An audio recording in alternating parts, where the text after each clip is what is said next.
Buen día, mi nombre es Leonela Noel Mero Gómez, soy estudiante de la Universidad Técnica de Manaví de la carrera de optometría. En este video voy a hablarles acerca de los errores refractivos. Entre los errores refractivos de los que les voy a hablar está la hipermetropía y el astigmatismo. La hipermetropía, ¿qué es? Bueno, esto de aquí básicamente es una anomalía refractiva resultante de la incongruencia entre la potencia de las dioptrías oculares y la longitud axial del ojo. ¿Cómo funciona la hipermetropía? Pueden ver la imagen en la que está ahí, donde los rayos que vienen desde el infinito se enfocan detrás de la retina. Estos de aquí, claro, si vienen en forma paralela. Esto cuando está en reposo. Si un objeto ubicado en el infinito se acerca gradualmente al ojo, se verá cada vez más borroso, ya que la imagen retiniana se irá borrando gradualmente. Cuando más divergentes sean los rayos que inciden en el ojo, más atrás se formará la imagen y más borroso se volverá, porque más grande será el círculo de difusión. La palabra hipermetropía técnicamente proviene de lo que son los términos griegos hiper, que significa exceso, metro, medida, y opía, vista, haciendo referencia a lo que es el foco que se forma a más distancia de lo normal por detrás de la retina. Este punto remoto o foco enfocado detrás de la retina también se lo conoce como punto virtual. Por lo tanto, el ojo hipermétrope, para ver nítido a cualquier distancia, tanto de lejos como de cerca, necesita estimular su acomodación tanto más cuanto mayor sea su defecto refractivo. Por ese motivo, la hipermetropía puede confundirse erróneamente con la disminución de amplitud de acomodación al encontrarse el punto próximo más alejado de lo que cabe esperar en función de la edad del sujeto. Vamos a ver aquí la clasificación de la hipermetropía. Aquí tenemos dos clasificaciones. La clasificación fisiológica, que viene siendo la hipermetropía axial, la hipermetropía de curvatura y la de índice. La axial, bueno, esto de aquí vemos que las partes refractivas del ojo son normales. Sin embargo, la longitud del eje antero-posterior está disminuido, es decir, el ojo es más pequeño de lo normal. Esta hipermetropía también puede estar originada por el aumento de la distancia entre el cristalino y la córnea como consecuencia del desplazamiento posterior del cristalino. La hipermetropía de curvatura, esta de aquí se produce como consecuencia de un aumento en los radios de curvatura de la córnea o del cristalino, principalmente en la córnea, que tiene menos potencia de la necesaria. Y la hipermetropía de índice, que esta se produce como consecuencia de la disminución del índice de refracción del cristalino y del humor acuoso, o bien su aumento en el vítreo. Si también la contribución del índice de refracción es más teórica que clínica, se sabe bien esto. En cuanto a la clasificación evolutiva, tenemos a la hipermetropía latente, que viene siendo la cantidad de hipermetropía que está compensada por el tono del músculo ciliar. En condiciones normales, el tono del músculo ciliar compensará fisiológicamente una hipermetropía aproximada de una dioptría, cuya corrección no está indicada como mala agudeza visual. Desde el punto de vista clínico también se denomina hipermetropía latente a la hipermetropía que se pone de manifiesto utilizando fármacos psicopléjicos. En cuanto a la hipermetropía manifiesta, esta de aquí se divide en tres: hipermetropía facultativa y absoluta, y la final, que viene siendo la total. En la hipermetropía facultativa, este viene siendo el error refractivo que puede compensarse estimulando a la acomodación. Se diferencia de la hipermetropía latente en que la hipermetropía facultativa puede compensarse por el sujeto estimulado en su acumulación y se relaja con el uso de lentes positivos, mientras que la hipermetropía latente se compensa por el tono del músculo ciliar y no puede relajarse por voluntad o con el uso de lentes. En la hipermetropía absoluta tenemos que corresponde con la cantidad de hipermetropía que no puede compensarse con la acomodación. En este caso, la visión de lejos será borrosa, siendo necesarias lentes positivas para alcanzar la agudeza visual en unidad. Y por último tenemos lo que es la hipermetropía total, que se obtiene con la suma de la hipermetropía latente más la hipermetropía manifiesta.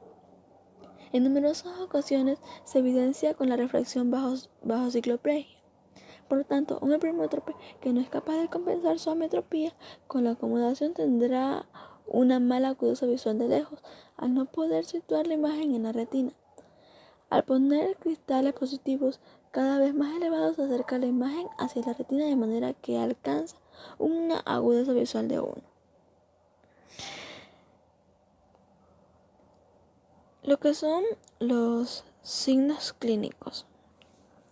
Bueno, aquí tenemos al estrabismo convergente, que es originado por el exceso de la acomodación, realizado para ver si bien de lejos. Es especialmente frecuente en niños y también puede asociarse a la aparición de ambliopía mono o bilateral. También tenemos lo que es el acercamiento excesivo a los objetos, que bueno, está aquí el hipermétrope fuerte, a no saber acomodar lo suficiente como para conseguir un defecto de refracción, acerca a los objetos con el fin de hacer más grande su imagen en la retina y mejorar su visión, o sea, el aumento de tamaño relativo. La conjuntivitis o blefaritis, que están ocasionadas por la congestión por la zona anterior del ojo al estar sometido a un esfuerzo acomodativo constante. También tenemos lo que es el tamaño de la cámara anterior, que puede ser menor que en los sujetos hemétropes o miopes. La miopía bilateral, que puede encontrarse en hipermetropías elevadas no corregidas a tiempo en las que no se ha desarrollado correctamente la visión. Tenemos también los ciertos signos de pseudoritis ópticas, en lo que pero esto de aquí viene siendo lesiones del fondo de ojo. Aquí la papila presenta un color rojo o rosáceo grisáceo, con los bordes difusos y en ocasiones puede ser prominente. Las tortuosidades vasculares también es otro de los signos clínicos en los que los vasos retinianos pueden presentar una serie de curvas más o menos pronunciadas y que se suelen ver afectadas con mayor frecuencia en las venas que en las arterias. En los síntomas tenemos lo que es la disminución de la agudeza visual de lejos, la disminución de la agudeza visual de cerca o próxima, cefalias frontales, astenopía, que esto incluye los síntomas que son dolor de cabeza, ojos rojos, ardor de ojos, visión borrosa momentánea. También tenemos lo que es la fotofobia o intolerancia anormal a la luz, para la luz y el espasmo acomodativo. Cabe recalcar que las causas más frecuentes de lo que es la hipermetropía pueden darse por lo que es el eje axial corto, un aumento de la radio de curvatura, que son las más frecuentes y las que definen los dos tipos de clasificaciones. Por último tenemos lo que es la corrección óptica. Bueno, para esto de aquí se realiza con lentes convexos positivos que aumentan el poder refractivo del ojo. El paciente se sabe que el paciente no tolera inicialmente la graduación completa de la metropía, dado que la hipermetropía de alto grado está acostumbrado a acomodar constantemente. Su músculo ciliar no se adapta a las nuevas condiciones, lo que la obliga a un estado de reposo en la distancia, al colocar una graduación completa, haciéndole incómoda. Bueno, aquí se tiene que saber que se puede justificar la hipermetropía con trastornos funcionales. También debe corregirse la hipermetropía moderada por ser capaz de dar lugar a importantes trastornos funcionales. La hipermetropía fuerte requiere de corrección, ya que da lugar a disfunciones importantes que no siempre son claros para los pacientes, especialmente para los más jóvenes, como los artículos sin estrabismo. Las animisometrías hipermetrópicas reflejan una pérdida importante en lo que es las funciones binoculares con valores de dioptría inferiores a 1 dioptría. Ahora tenemos lo que es la miopía. Cuando la miopía es una metropía caracterizada por presentar una potencia refractiva excesiva, de manera que, en ausencia de la acomodación, los rayos de luz paralelos provenientes del infinito convergen en un punto por delante de la retina. Aquí vemos lo que es la clasificación. Antes se debe de ver que esta de aquí tiene 3 clasificaciones como para su estudio. En la primera tenemos la clasificación fisiológica, que es la miopía axial, que es cuando la longitud del eje anteroposterior está aumentado, es decir, el ojo es más grande de lo normal. En la miopía de índice se produce por la variación del índice de refracción en los medios oculares. Teóricamente puede estar producida por la disminución del índice de refracción corneal o su aumento en el cristalino. La disminución en la córnea es una situación poco frecuente, muy poco frecuente, siendo la causa más corriente de la miopía el índice del aumento de refracción del cristalino, que suele ser debido fundamentalmente a 2 causas, a lo que son las cataratas y a lo que es la diabetes. En lo que es la miopía de curvatura, tenemos que se produce como consecuencia de la disminución en los rayos de curvatura de la superficie refractiva del globo ocular, y se puede tener 2 orígenes, el origen corneal y el origen cristalino. El origen corneal, bueno, este de aquí puede observarse en sujetos nacidos con un parto difícil, con una ruptura de membrana de Descemet, como resultado del uso de los forceps, entre otras cosas. Otras alteraciones corneales como la queratitis pueden asociarse a los aumentos temporales de la miopía, mientras que el queratocono también se asocia con un aumento de la miopía, pero sobre todo con fuertes cambios en el astigmatismo. En cuanto a lo que es el origen cristalino, aquí vemos las modificaciones de la curvatura del cristalino, que son raras. Suelen presentarse en sujetos con principios de cataratas o en diabetes, con mal control metabólico. Otras alteraciones como el lentinocono, inflamación a nivel del músculo ciliar, o sea que la iriocititis, o espasmos de acomodación se asocian con los aumentos de miopía. En otra clasificación tenemos lo que es la miopía simple. Estas de aquí son miopías bajas, inferiores a 6 dioptrías, que no van acompañados de lesiones a nivel ocular. Tanto los componentes ópticos como la longitud axial del globo ocular o aisladamente se encuentran dentro de los límites normales. También se denomina miopía de desarrollo o miopía fisiológica. Tenemos lo que es la miopía patológica, que serían las miopías elevadas que son mayores a 6 dioptrías y son progresivas, que se acompañan de las lesiones oculares. Representan aproximadamente el 10% de las miopías y se les encuentran términos como la miopía de magna, miopía maligna, patológica, progresiva. Suelen asociarse con miopías que aumentan rápidamente, incluso 4 dioptrías por año, aumenta. Luego tenemos lo que es la última clasificación, que es la clasificación de la miopía congénita idiopática, que es una miopía elevada que aparece en el recién nacido. Es muy poco frecuente y suele ser estacionaria y presentar valores superiores a 8 dioptrías. En lo que es la miopía asociada a anomalías oculares, esta de aquí, como se dice, está asociada a microftalmia, microfaquia, glaucoma congénito, ectopias del cristalino, degeneraciones, retinopatía del prematuro, etc. En lo que es la miopía asociada a las anomalías sistémicas, se asocia principalmente con alteraciones como el síndrome de Down. Estos de aquí en un 30% son miopes. Y también se asocian con los que son oftalmoplegias externas hereditarias y otras patologías. Y por último tenemos la miopía evolutiva. En este apartado se encuentra la mayor parte de las miopías patológicas en las que no existe asociación con alteración ocular o sistémica y se asocian con el desarrollo y progreso a lo largo de la vida. Los signos clínicos de la miopía.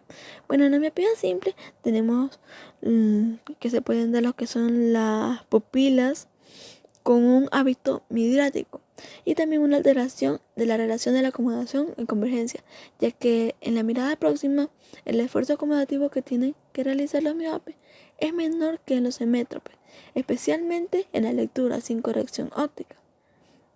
Típicamente el sujeto miope entorna los párpados cuando está intentando mirar a lo lejos con el objeto de disminuir el diámetro pupilar y aumentar, por tanto, la profundidad del campo. En lo que es las miopías patológicas, tenemos que se pueden presentar a través de lo que es el fondo de ojo, una revisión del fondo del ojo. Internamente se pueden ver lo que pueden aparecer exoftalmos y por alargamiento del eje anteroposterior. En cuanto a lo que es el fondo de ojo, se puede presentar lo que es la creciente temporal o un cono miópico, que esto viene siendo como una papila de tamaño y apariencia normales, con una semiluna blanca en la zona temporal que puede aparecer pigmentada. Se produce porque al aumentar la longitud anteroposterior del globo ocular, no todas las capas que lo conforman se pueden estirar por igual, y a nivel de la papila puede producirse una falta de conciencia entre la salida del nervio óptico a través de la esclera y del orificio de la coroides. También tenemos lo que es la atrofia circunpapilar, que es un alargamiento del crecimiento temporal, las alteraciones corioretinianas, que aparecen en las zonas de atrofia coroidea por la distensión a lo que se le ve sometida la coroides. Se puede observar en los vasos sanguíneos de la coroides a través de la retina por estar esta última extremadamente adelgazada. También tenemos lo que es la estrofiloma posterior o ectasias de la esclera, que son en zonas de la retina y la coroides que han dejado al descubierto por la esclera. Le tenemos lesiones maculares, que producen una gran disminución de la agudeza visual, lesiones retinianas en la periferia, que pueden dar lugar al desprendimiento de la retina. Las alteraciones del vitrio, que pueden producirse degeneraciones del cuerpo vítreo que dan lugar a la licuefacción, condensaciones y desprendimiento del vitrio posterior principalmente. También a veces aparecen lo que son las opacidades cristalinas más precoces en los ojos no miopes. En cuanto a los síntomas de la miopía, tenemos que en la miopía simple podemos ver lo que es la disminución del gozo visual de lejos y la fotofobia por midriasis pupilar o por dispersión de la luz en los medios oculares.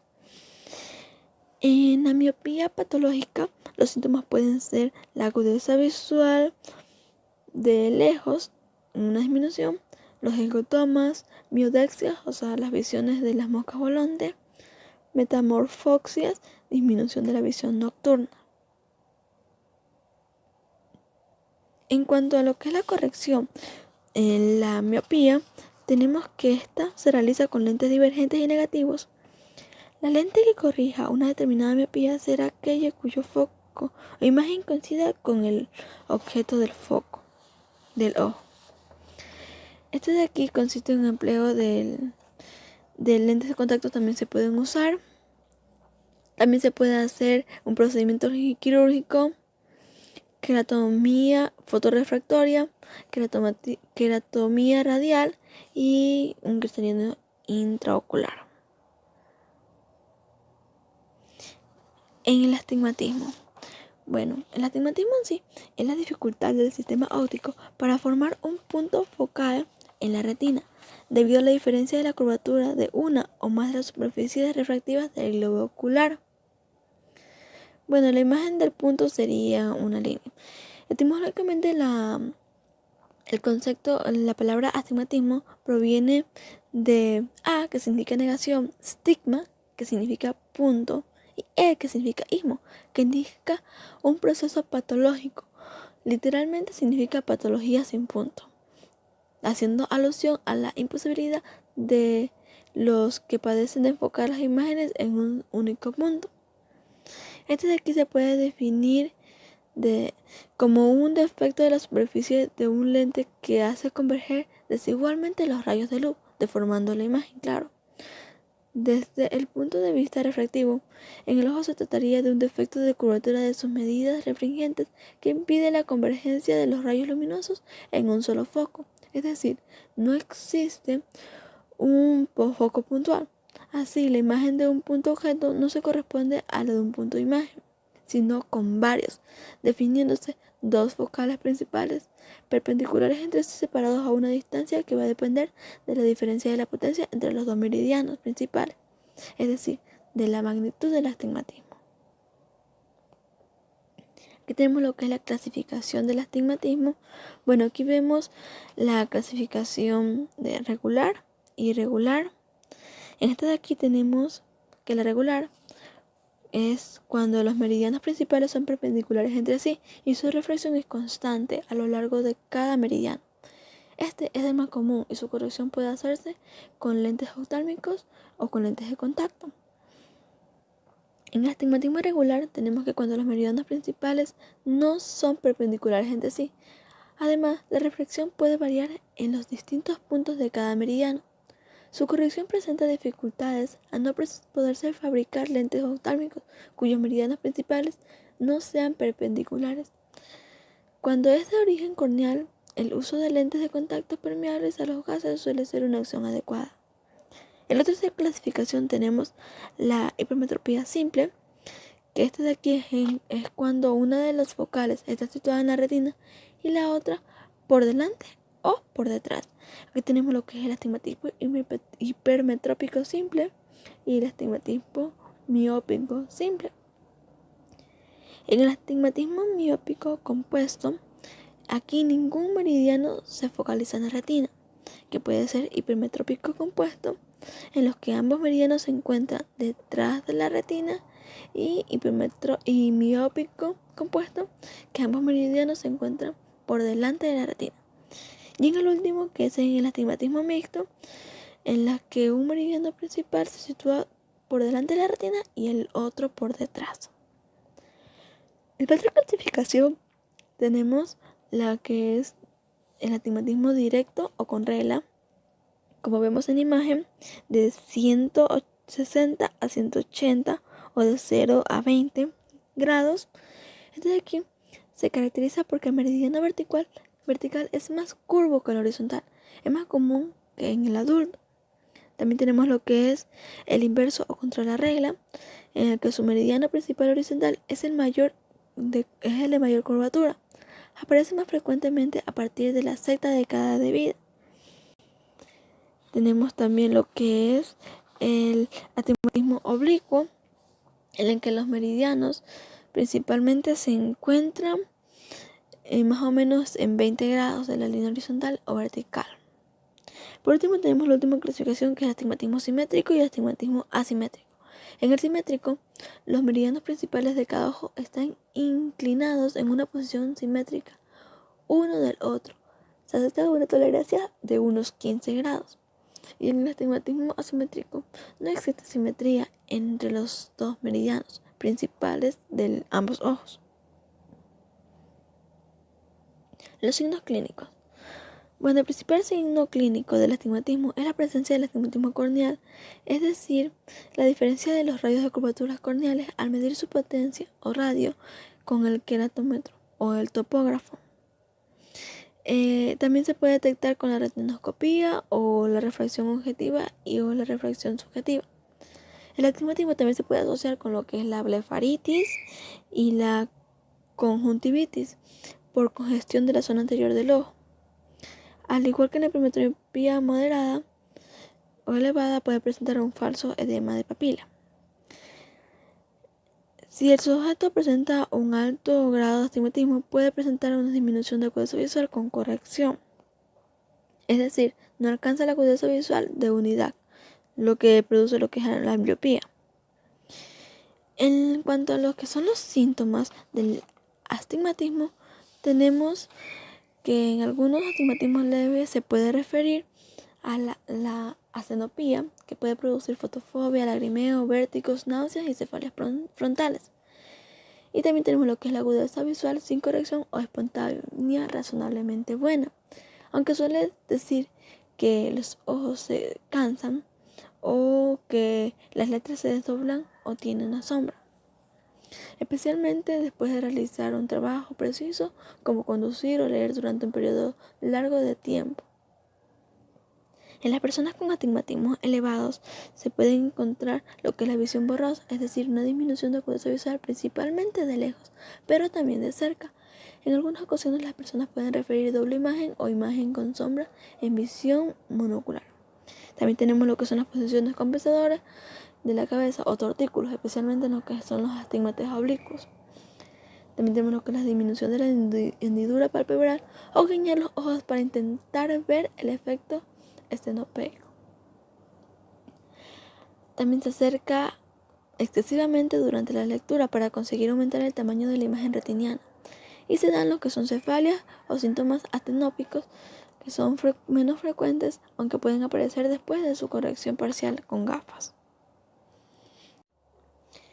En cuanto a lo que es la corrección óptica del astigmatismo, tenemos lo que son los lentes planos cilíndricos, que en una de las caras es plana y la otra es cilíndrica, pudiendo ser cóncava o convexa. Estos son los que se utilizan para compensar lo que son los astigmatismos simples.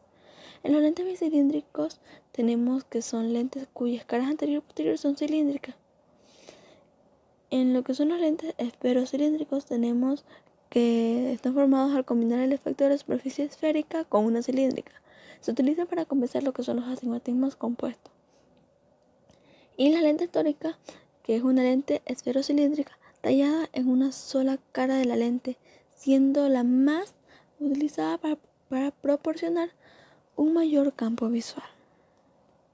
Como vemos en la imagen, esta de aquí es la corrección de un astigmata. Muchas gracias.